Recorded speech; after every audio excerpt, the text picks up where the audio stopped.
Yamuna authority को हुए 25 साल। 2001 में ताज एक्सप्रेसवे प्राधिकरण के रूप में हुई थी स्थापना, जिसको 2008 में बदलकर यमुना एक्सप्रेसवे विकास प्राधिकरण कर दिया गया।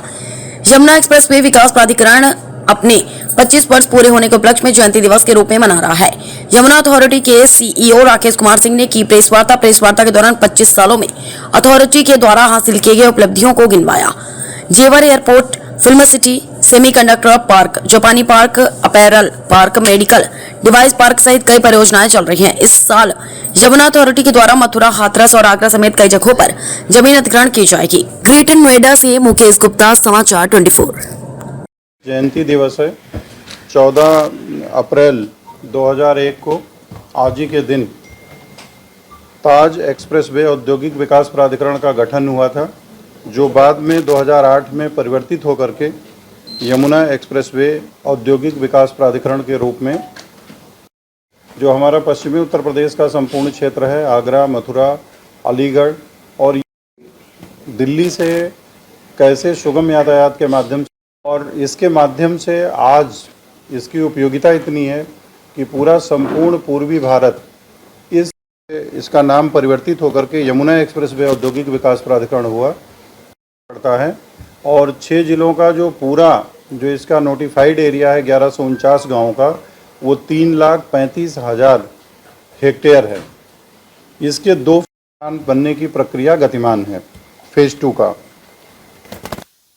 कनेक्टिव अगर इसकी कनेक्टिविटी को अगर आप देखें तो जो यमुना एक्सप्रेस वे की कनेक्टिविटी है उसकी तुलना अगर देश या प्रदेश के अन्य औद्योगिक विकास प्राधिकरणों से करें तो आप पाएंगे कि यमुना एक्सप्रेस वे अथॉरिटी एक अकेली ऐसी अथॉरिटी है जो वायु मार्ग से, सड़क मार्ग से और ख़ास तौर से हमारे जो NH हैं और एक्सप्रेस वेज हैं उनके माध्यम से जुड़ चुका है, और कई अगर देखेंगे तो कई से जुड़ने जा रहा है। मैं उदाहरणार्थ आपको बताऊंगा कि एक बहुत लॉन्ग अवेटिंग हमारा जो है ईस्टर्न और वेस्टर्न पेरीफेरल वे के माध्यम से, इसके स्थापना काल से जब ईस्टर्न और वेस्टर्न पेरीफेरल वे बना तो इसको जोड़ने की कवायद बहुत लंबे समय से चल रही थी। और आपने देखा होगा NHAI ने अभी जुलाई में कार्य प्रारंभ किया था, और अगर आप देखें तो अभी ये जून में या मैक्सिमम ये जुलाई तक जो है ये बन करके तैयार हो जाएगा। और एक बहुत अच्छी कनेक्टिविटी हमारा जो सराउंडिंग जो NCR रीजन है उसका जो ईस्टर्न पेरीफेरल और वेस्टर्न पेरीफेरल वे के माध्यम से जो पूरा एरिया है वो इसके माध्यम से कनेक्ट होने जा रहा है। इसमें जो मुख्य रूप से इसमें माननीय मुख्यमंत्री आदरणीय श्री योगी आदित्यनाथ जी ने NHAI को विशेष निर्देश दिया था कि इसको बहुत तेज़ी के साथ हमें इस प्रकार से बनाना है कि ताकि जब हमारा एयरपोर्ट का उद्घाटन हो तो उस समय ये बन करके तैयार हो जाए। तो उसी के परिप्रेक्ष्य में ये बन करके लगभग अब तैयार होने के कगार पे, और तैयार जून में NHAI ने जो टारगेट लिया है वो लिया है कि जून में इसको कंप्लीट कर देंगे। फिर भी अगर ज़्यादा से ज़्यादा डिले होगा 10-15 दिन का होगा, क्योंकि मौके पे कार्य चल रहा है, बहुत तेज़ी के साथ कार्य चल रहा है। दूसरा हमारा आपने देखा होगा कि एयरपोर्ट की सीधी connectivity Delhi Mumbai expressway के माध्यम से करने के लिए आपने देखा होगा कि जो उत्तर प्रदेश का हिस्सा है वो बन करके तैयार हो गया। हरियाणा में भी काम चल रहा है और जल्दी ही एयरपोर्ट की connectivity Delhi Mumbai expressway के माध्यम से भी हो जाएगी। तीसरा जो हमारा है जेवर लिंक एक्सप्रेस वे के माध्यम से, गंगा एक्सप्रेस वे से भी, और साथ ही जो जेवर लिंक एक्सप्रेस वे बनेगा उससे जो हमारा जो गाज़ियाबाद कानपुर जो NH है उसके माध्यम से भी इसकी कनेक्टिविटी हो जाएगी। और साथ ही जो हमारा NH-24 से जो कनेक्टिंग रोड आ रही थी जो सिरसा तक आई हुई है, जिसमें 7 किलोमीटर ग्रेटर नोएडा को बनाना है, और उसके बाद करीब 20 किलोमीटर हम लोग बनाएंगे, और उसके माध्यम से आप पाएंगे कि पूरी की पूरी जो है जो वो सीधे डायरेक्टली एयरपोर्ट से कनेक्ट हो जाएगी। और ख़ास तौर से जो एयरपोर्ट का कार्गो हिस्सा है वो पूरा का पूरा जो है एक डेडिकेटेड रोड 130 मीटर की बन जाएगी, जो तेज़ी के साथ उस पर हम लोग जो है प्लानिंग करके काम कर रहे हैं। और वो उत्तर प्रदेश सरकार ने उस पर अपनी सहमति भी दे दी है। साथ ही जो दिल्ली वाराणसी जो metro connectivity, high speed train connectivity है, जो बुलेट ट्रेन कनेक्टिविटी, उसके माध्यम से भी इसको जोड़े जाने की कवायद चल रही है और संरेखण की थी। फिर इसके बाद अभी उनकी 2 दिन पहले आगरा में भी मीटिंग हुई है। जो स्टैक हावड़ा लाइन है, साथ ही जो हमारा मुंबई लाइन है, और डेडिकेटेड जो दोनों डेडिकेटेड फ्रेट कॉरिडोर हैं उसके माध्यम से रेल कनेक्टिविटी को भी इसको दिए जाने की एक कवायद चल रही है, जो चोला से और रुंधी इसको जो है जोड़ने के लिए। तो अभी इसका जो है लोकार्पण माननीय प्रधानमंत्री जी और माननीय मुख्यमंत्री जी ने लोकार्पित किया है। इसको रिकॉर्ड समय में बन करके तैयार हुआ, क्योंकि 2021 में उनको लैंड प्रोवाइड कराई गई थी और 5 साल के अंदर एयरपोर्ट जो है बन करके तैयार हो गया। ये पीपीपी मोड का यमुना क्षेत्र में दूसरा उदाहरण है।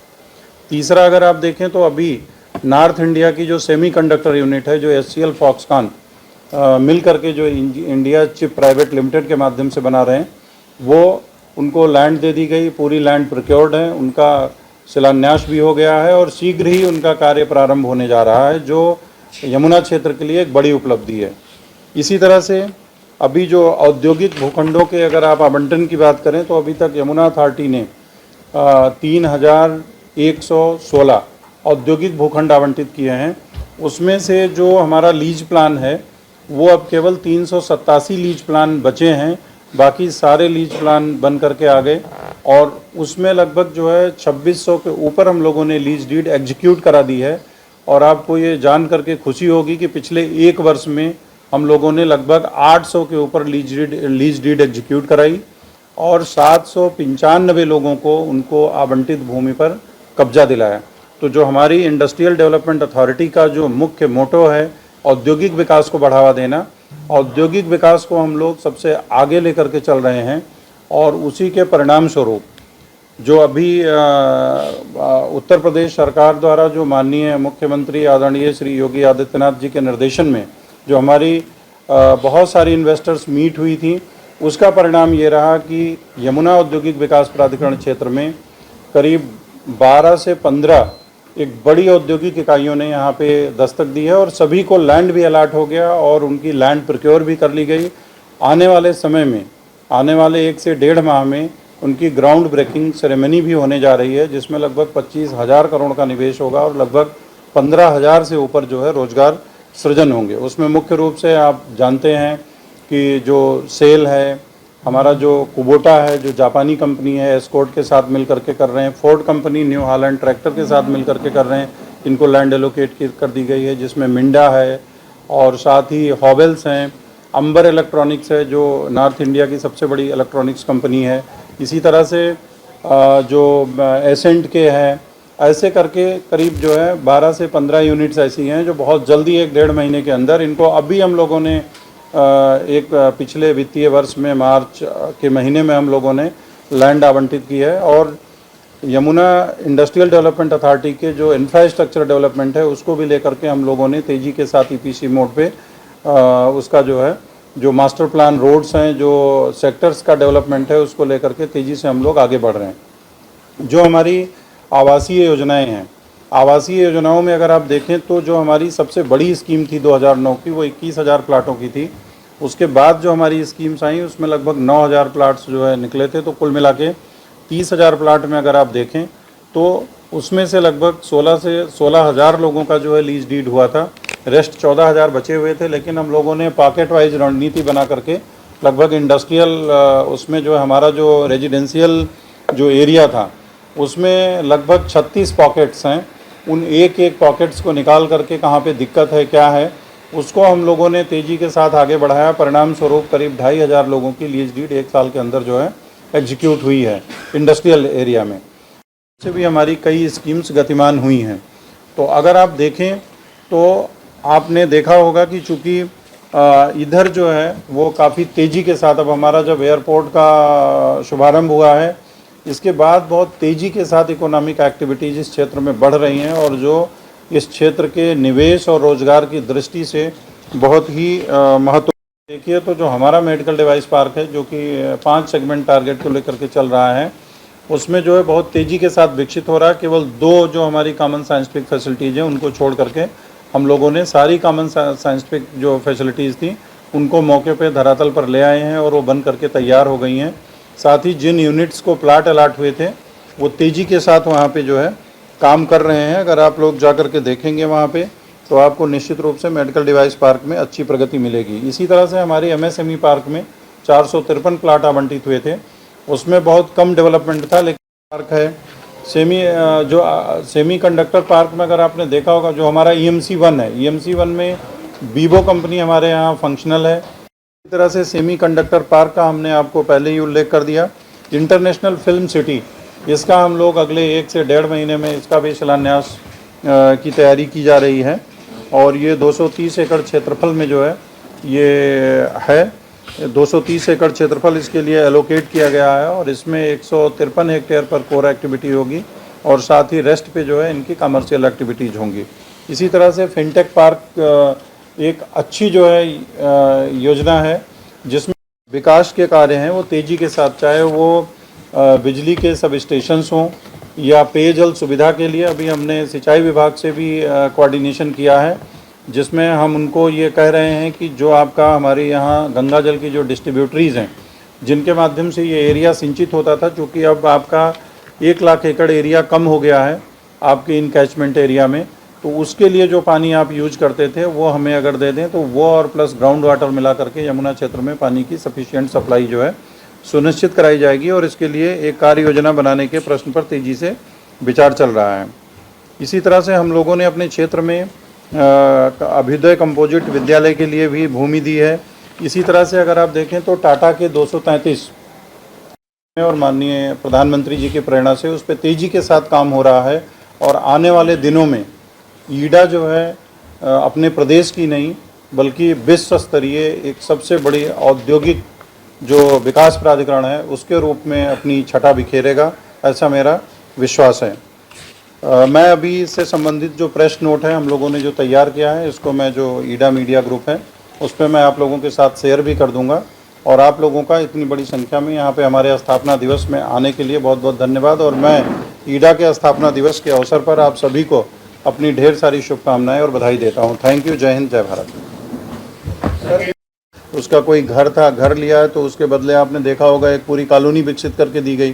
तो जो भी रिहेबिलिटेशन एंड रीसेटलमेंट में जो प्रावधान होते हैं उसको हम लोग पूरा करते हैं और जो उनकी सहमति के आधार पे परचेज करते हैं वो उनकी सहमति के आधार पे होता है, तो उसमें हम किसान की सहमति के आधार पे उसको रेट्स देते हैं। मेरा सवाल हाँ। किसानों दूसरा जो हमारे यहाँ जितनी भी इंडस्ट्रियल यूनिट्स लगती हैं उसमें हम लोग ये उनको एक उनका फॉर्मेट होता है, उसमें वो स्थानीय रोजगार की भी हमें गारंटी देते हैं। मेरा सवाल था किसानों पर आश्रित जो लोग हैं जिनको जो भूमिहीन है, जिनकी जमीन ही नहीं गई, गांव है लेकिन उनके खेत नहीं थे, वो जो है वहाँ पे उनके जीवन यापन के लिए इतना बड़ा निवेश का क्षेत्र तैयार होता है, ठीक है, जिसमें उनको मिनिमम जो श्रम मजदूरी है उसके माध्यम से उनको जिस क्षेत्र में वो काम कर रहे थे वहाँ से बेहतर जो है सुविधा अवेलेबल हो जाती है उस एरिया में। हाँ सर, जैसे यमुना आगे बढ़ रही है, लगातार ग्रोथ कर रही है, ऐसे कॉलोनाइजर्स भी ग्रोथ कर रहे हैं आपके क्षेत्र में, उनके लिए आप क्या करेंगे? क्योंकि वो जो गरीब तबका है वहाँ प्लॉट ले लेता है उन लोगों से और फिर यमुना प्राधिकरण वहाँ जाती है बुलडोजर। नहीं, उसके लिए देखिए, उसके लिए अवैध अतिक्रमण में समय समय पे कार्रवाई की जाती है।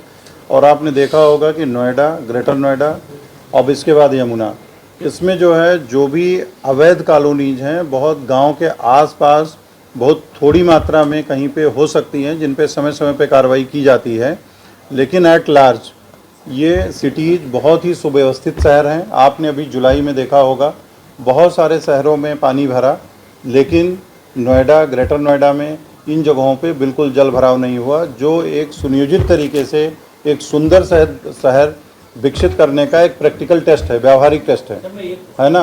तो उसके बाद यमुना प्राधिकरण हम लोग देखिए, आप लोग भी समय समय पे जो है वो आप लोग भी समय समय पर इस चीज़ को अपने समाचार पत्रों के माध्यम से देते रहते हैं। हम लोग भी समय समय पर आगाह करते रहते हैं। इंक्रोचमेंट ड्राइव के माध्यम से भी लोगों को जानकारी मिलती है कि इस तरह की ज़मीन खरीदना अवैध है, क्योंकि अथॉरिटी क्षेत्र में कोई भी बिना अथॉरिटी की परमिशन के कोई भी ना तो प्लाटिंग कर सकता है ना उसको काट सकता है। दूसरी एक इम्पॉर्टेंट चीज़ है कि निकट भविष्य में भी जल्दी ही हम लोग अनऑर्गेनाइज सेक्टर के लिए भी हम लगभग 2000 प्लाट की स्कीम 40 वर्ग मीटर की लाने जा रहे हैं। वो भी एक महत्वपूर्ण कदम इन्हीं सब इनिशिएटिव्स के साथ उठाने जा रहे हैं। तो 7 गाँव का जो है वो लैंड किसानों की गई थी और उसमें लगभग 90 हेक्टेयर ज़मीन पर विकास करके 90 हेक्टेयर ज़मीन पे विकास करके जिन लोगों की लैंड गई थी उनको ऑलरेडी पोजीशन दे दिया गया है। ठीक है, इसके अलावा जो हमारे अन्य जो सेक्टर से विकसित हो रहे हैं, जैसा कि मैंने आपको बताया 6000 लोगों को हमने अब तक आरक्षण पत्र दिया है, साथ ही 4000 लोगों को हमने जो है वो आवंटन पत्र भी उनको उपलब्ध करा दिया और ये प्रक्रिया अनवरत चल रही है। ऐसा नहीं है कि हम उसको इकट्ठा कर रहे हैं कि हम अपना काम कर लें और बाद में किसानों को दें, हम पैरेलल ये सारी चीज़ें दे रहे हैं। नहीं, ये हमारा जो ताज एक्सप्रेसवे औद्योगिक विकास प्राधिकरण से शुरू हुआ सफ़र 2008 में यमुना औद्योगिक विकास प्राधिकरण के रूप में एक नए कलेवर के साथ प्रारंभ हुआ और जब हम 25 वर्ष पूरा कर रहे हैं तो हम सभी के लिए खुशी की बात है कि हमारा इसी कैलेंडर वर्ष में माननीय प्रधानमंत्री जी के द्वारा, माननीय मुख्यमंत्री जी के द्वारा हमारा जो नोएडा इंटरनेशनल एयरपोर्ट है उसका लोकार्पण हुआ है और ये यमुना एक्सप्रेसवे अथॉरिटी क्षेत्र के अंतर्गत हुआ है। एक बहुत बड़ी जो बहुप्रतीक्षित परियोजना थी वो पूरी हुई है। इसी तरह से हमारे उत्तर भारत की जो सेमीकंडक्टर यूनिट है उसका भी शिलान्यास माननीय प्रधानमंत्री जी के द्वारा वर्चुअल माध्यम से और माननीय मुख्यमंत्री जी के द्वारा उपस्थित होकर की गई, जो यमुना क्षेत्र के लिए एक बहुत बड़ा एक मील का पत्थर है।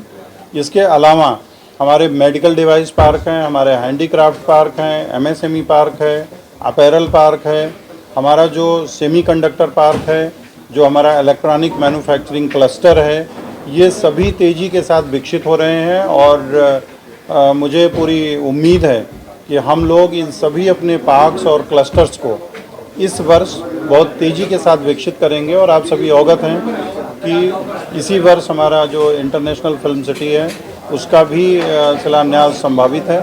साथ ही हमारी जो बहुत सारी अच्छी कंपनीज हमारे यहाँ आ रही हैं, जैसे हम जापानी सिटी भी एक बनाने जा रहे हैं। साथ ही हम लोग सिंगापुर सिटी के लिए भी ज़मीन हमने चिन्हित कर ली है। इसी तरह से हमारा जो एस्कॉर्ट कुबोटा की एक यूनिट है, सेल की यूनिट है, मिंडा की यूनिट है, हॉवेल्स है और साथ ही हमारे जो CNH है, जो हमारा न्यू हॉलैंड एंड फोर्ड का कोलैबोरेशन है, इन सभी को हम लोगों ने ज़मीन आवंटित की है। और इसका सबसे प्रमुख चीज़ ये है कि वो इसी वर्ष इन सब का जो है शिलान्यास होने जा रहा है। तो यमुना औद्योगिक विकास प्राधिकरण क्षेत्र बहुत तेज़ी के साथ आगे बढ़ रहा है और फेज़ 2 में हम लोग इस वर्ष जो है वो हेरिटेज सिटी के लिए भी ज़मीन एक्वायर करना प्रारंभ करेंगे, मथुरा की हेरिटेज सिटी के लिए। और हमारा जो फेज़ 2 के लिए जो हमारा आगरा का मास्टर प्लान है वो भी इस वर्ष हमारा अस्तित्व में आ जाएगा। साथ ही जो हाथरस में हम लोग हाथरस में जो हम नया जो एक अर्बन एरिया बनाने जा रहे हैं उस पर भी काम शुरू हो गया है। और साथ ही जो हमारा टप्पल बाजना अर्बन सेंटर है उसमें भी लैंड एक्विजिशन की कार्रवाई हमारी प्रारंभ होने जा रही है।